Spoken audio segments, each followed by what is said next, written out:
भारत रत्न प्रियदर्शनी इंदिरा गांधी इनके जयंती का कार्यक्रम पूर्व सांसद नरेश बाबू पुगलिया की अध्यक्षता में उत्साहपूर्ण वातावरण में संपन्न हुआ।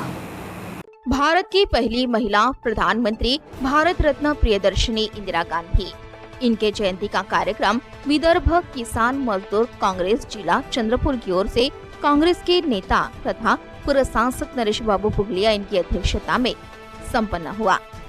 प्रियदर्शनी चौक के इंदिरा गांधी इनके पूर्णाकृति पुतला परिसर में संपन्न हुए कार्यक्रम की शुरुआत में पूर्व सांसद नरेश बाबू पुगलिया इनके हाथों इंदिरा गांधी इनके पुतले को पुष्पहार अर्पण किया, जिसके बाद कांग्रेस के विविध संगठन के प्रमुखों की ओर से माल्यार्पण कर सलामी द्वारा सांस्कृतिक आदरांजलि अर्पण की गई।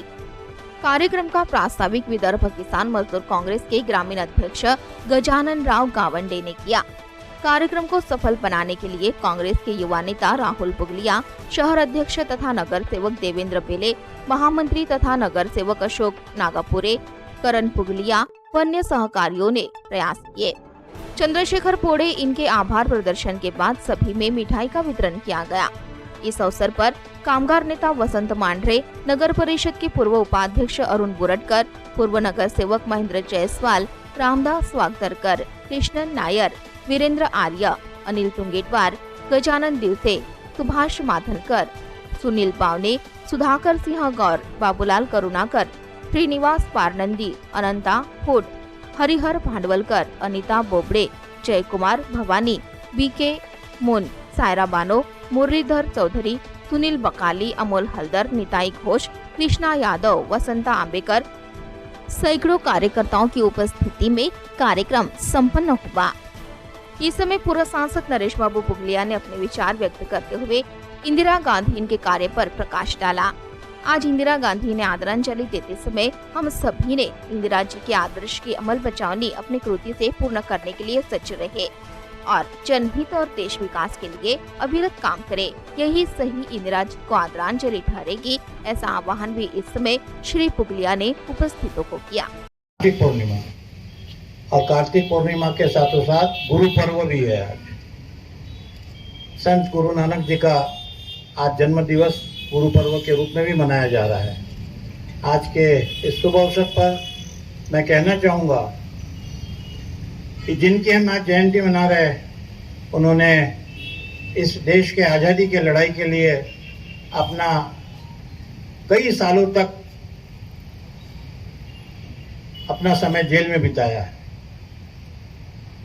गांधी परिवार, नेहरू परिवार, जिन्होंने देश के आज़ादी के लिए कुर्बानी दी है और खास करके पूरे विश्व में एक ही परिवार ऐसा है कि जिस परिवार से तीन प्राइम मिनिस्टर हुए हैं, पंडित जवाहरलाल नेहरू, श्रीमती इंदिरा जी और राजीव गांधी जी, और दो लोगों ने अपने प्राण इस देश के एकता और अखंडता के लिए न्यौछावर किए। ऐसे परिवार को बदनाम करना, क्योंकि ये परिवार जब तक है, देश की जनता की भावनाएं इस परिवार के साथ जुड़ी हुई है, चाहे पंडित जी रहे, चाहे इंदिरा जी रहे, चाहे राजीव जी रहे।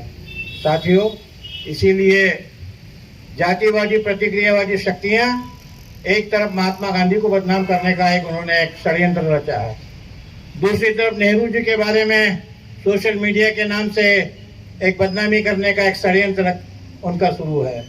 हाल ही में एक अभद्र महिला ने राष्ट्रपिता महात्मा गांधी के बारे में क्या टिप्पणी की है, उसका उल्लेख एडवोकेट विजय मोगरे जी ने किया है। साथियों, राष्ट्रपिता जिसने सारे देश को, भारतवर्ष को गुलामी से बाहर निकाला, अहिंसा के मार्ग से निकाला, उस महान व्यक्तित्व के बारे में एक नटिका इस प्रकार से अभद्र बात करती है, इसका हमने सबने मिलकर निषेध करना चाहिए।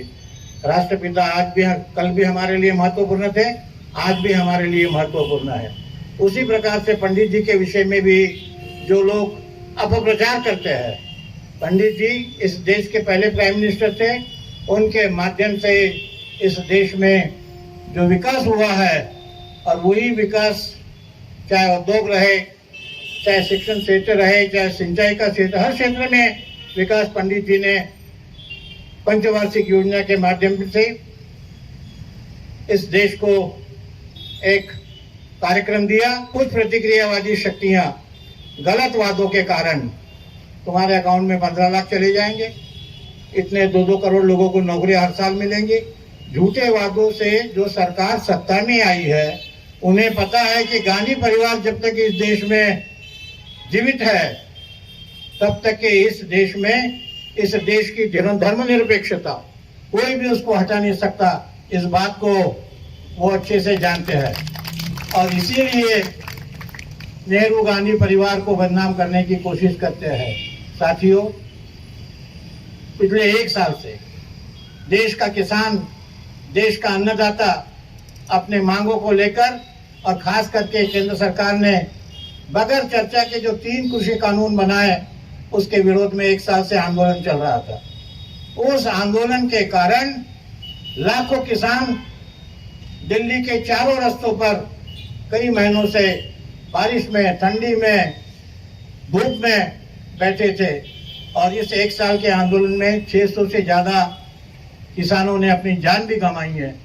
ऐसे हालात में आज पूरा देश, पूरा कृषि क्षेत्र कह रहा था कि कानून गलत है, लेकिन हमारे हट्टवादी प्राइम मिनिस्टर, उनकी सरकार, केंद्र सरकार वो कानून बदलने को या रोकने के लिए तैयार नहीं थी।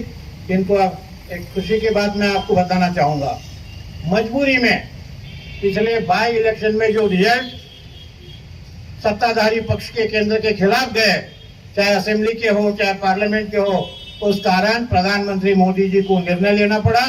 आज सुबह 9 बजे उन्होंने घोषणा की है कि तीनों कृषि कानून वापस लिया है उन्होंने। ये हमारे देश के किसानों की बहुत बड़ी जीत है।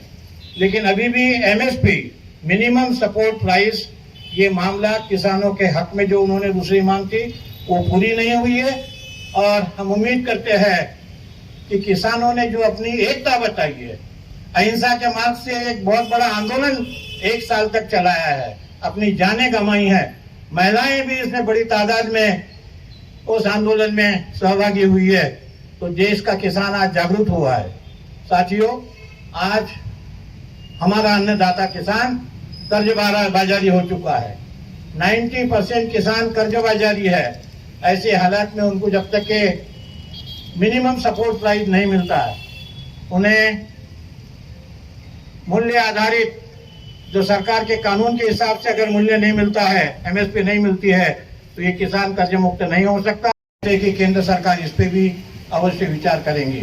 साथियों, इंदिरा जी के कार्यकाल में कई बड़े निर्णय लिए गए। बैंकों का राष्ट्रीयकरण रहे, कोल माइंस का, हमारे बाबूलाल जी यहाँ बैठे हैं, अन्य कोल माइंस के साथी बैठे हैं, तो कोल माइंस के राष्ट्रीयकरण से लगा के राजा महाराजाओं के प्रीवी पर्स की समाप्ति से लगा के कई कानून किए हैं। ऐसी महान नेता, उनका आदर्श, उनकी प्रेरणा हमारे बीच में है।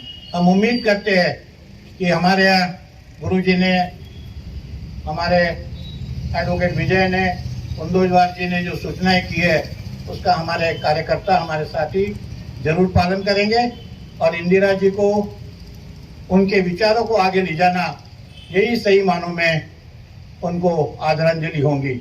आज के इस खुशी के मौके पर आप लोग यहाँ आए, उपस्थित रहे और हमारे सभी साथियों के विचार बड़े शांति के साथ सुने, इसलिए सबको आभार।